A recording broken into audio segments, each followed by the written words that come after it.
नमस्कार दर्शक बंधु लेटेस्ट जॉब्स ओडिशा को आपण मन को स्वागत। दर्शक बंधु आज निजुक्ति सूचना रही एमसीएल माने महानदी कोलफील्ड लिमिटेड तरफ अमीन पोस्ट रे निजुक्ति।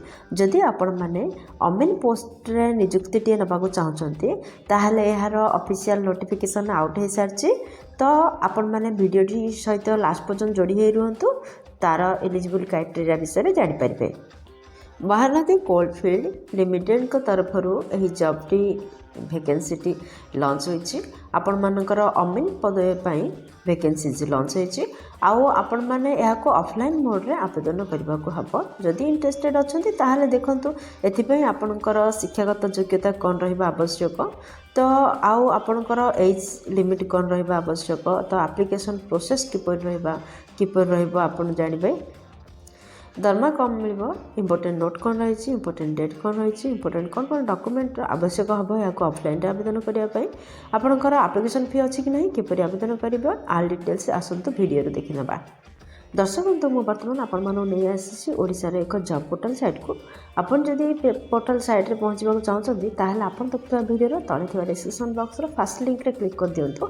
आपण माने मध्ये ए पेज रे पहुँच परिबे। ऑर्गेनाइजेशन नेम होछि महानदी कोलफील्ड लिमिटेड माने एमसीएल तरफ आपण निजुक्ति प्रकाश पाई। टाइप ऑफ जॉब होछि स्थायी निजुक्ति माने परमानेंट टाइप रो जॉब कैटेगरी विषय जदि कहबाकू जिबा ताहले ओडिशा सरकारी निजुक्ति। क्यों पोस्ट पाई आपनकर वैकेंसीज रिलीज होइछि देखंतु। आपनकर अमीन पोस्ट पाई वैकेंसीज गुडे रिलीज होइछि। एप्लिकेशन मोड आपनकर ऑफलाइन रे रहउछि। आपण चाहिले स्पीड पोस्ट किबा रजिस्टर्ड पोस्ट माध्यम रे याको आवेदन करि परिबे। क्यों माने एथिपई आवेदन करि परिबे देखंतु। आम ओडिशार समस्त कैंडिडेट एथिपई आवेदन करि परिबे। प्लेस ऑफ पोस्टिंग ओडिशा रे रहइबो। लास्ट डेट 22/12/2024 रहउछि। डिसेंबर 22 पर्यंत आर लास्ट डेट अछि। मने रखंतु याको ऑफलाइन आवेदन करिबाको अछि, सेथिपई आपण माने शीघ्र आवेदन करि परिबे। जेंडर विषय जदि आमे कहबाको छिबा ताहाले निश्चित भाबरे पुरुष प्रार्थी एवं महिला प्रार्थी एथिपई आवेदन करि परिबे। दर्शक बंधु गुरुत्वपूर्ण अंशटी देखंतु वीडियोर जे अमीन पोस्ट पाई जो एमसीएल रे महानदी कोलफील्ड लिमिटेड तरफ जो प्रकाश पाई अमीन पदवी पाई। तो एथिपाई आपण फास्ट जने सरकारी चाकरिया होइथिबा आवश्यक आ रिटायर्ड चाकरिया होइथिबा एम्प्लॉय होइथिबा आवश्यक। जे गवर्नमेंट सेक्टर रे काम करथिबे, रिटायर्ड एम्प्लॉय होइथिबे माने रिटायर्ड सरकारी चाकरिया होइथिबे ताहले आपण माने एथिपई आवेदन करि परिबे। माने आगर सरकारंकर क्षेत्र रे सरकारी क्षेत्र रे जॉब टे करथिले आपण जदि रिटायर्ड हे साचंती ताहले आपण माने एही पदवी पई आवेदन करि परिबे। सेथिपई देखंतो यार बयस सीमा रहिछि 18 रो 69 वर्ष। आपण माने एही बयस सीमा भितर रहिथिले एथिपई आवेदन करि परिबे। जदि आपण माने ओबीसी कैंडिडेट हेथंती ताहले 3 वर्ष रे एज लिमिट आपण पई छाड़ा रहइबो। जदि एसटी एससी पीडब्ल्यूडी किबा एक्स सर्विसमैन होइथांती ताहले 5 वर्ष रे एज लिमिट छाड़ा रहइबो। दर्शक बंधु जदि आम दरमा विषय कहबाक जावा मासिक 15,000 टंका दरमा आपण मानक निजुक्ति मिल पार। सिलेक्शन प्रोसेस किपर रोच देखो। एपाई किसी भी एग्जाम व्यवस्था ना। फास्ट आपणकर इंटरव्यू नियाजिबो। सेकेंड रे डॉक्यूमेंट वेरिफिकेशन रहिबो। दर्शक बंधु आपणकर किसी भी एग्जाम हबार व्यवस्था ना। केवल दुईटी प्रक्रिया रे आपणकर सिलेक्शन हो पारिबो। फास्ट आपण माने इंटरव्यू रो सम्मुखीन हेबे एवं तापर आपणकर डॉक्यूमेंट वेरिफिकेशन रहिबो एवं आपण माने निजुक्ति पाई परिबे। दर्शक बंधु जदि आम एप्लिकेशन फी विषय कहबा ताहले जदि आपण माने जनरल अछंती ताहले फ्री रहिछि। ओबीसी पाई मध्य फ्री रही, ईबीसी पाई मध्य फ्री रही, एक्स सर्विसमैन पाई मध्य फ्री रही, आउ एसटी एससी कैंडिडेट एवं फीमेल कैंडिडेट पाई मध्य फ्री रही। एथिरो जाना पड़छि जे समस्त कैंडिडेट माने फ्री रे आवेदन करि परिबे। एथिपई कोनोसी भी एप्लिकेशन फी देबाकू पड़िबो नाही।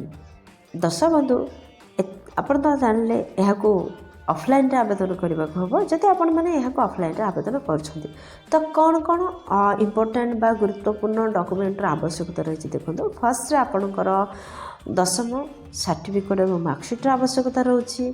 सेकेंड +2 सर्टिफिकेट और मार्कशीट आवश्यकता रोचे। थर्ड ग्रेजुएशन सर्टिफिकेट और मार्कशीट आवश्यकता रोचे। फोर्थ केस्ट सर्टिफिकेट आवश्यकता रोचे। जदि आपण मैंने जनरल केस्ट व्यतीत अन्य कौन भी जाति आसती जाति प्रमाणपत्र आवश्यकता रहिबो।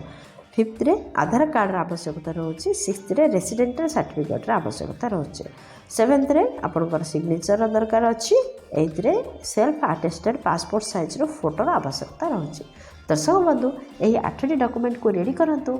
यहाको ऑफलाइन रे जल्दी आवेदन करंतु। दर्शक बंधु वर्तमान देखो अमीन पोस्ट रिक्रुटमेंट 2024 रो इम्पोर्टेंट डेट कौन रही। अप्लाई ऑलरेडी स्टार्ट हो सारा।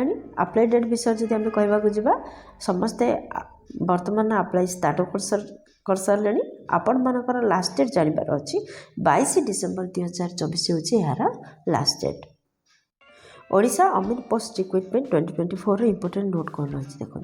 दर्शक बंधु आपण मैंने जिते आप्लिकेसन को फिलअप कर आपण मैंने भल भाव आप्लिकेसन को फिलअप करेंगे जेपरी डिले किंबा इनकम्प्लीट न रखती।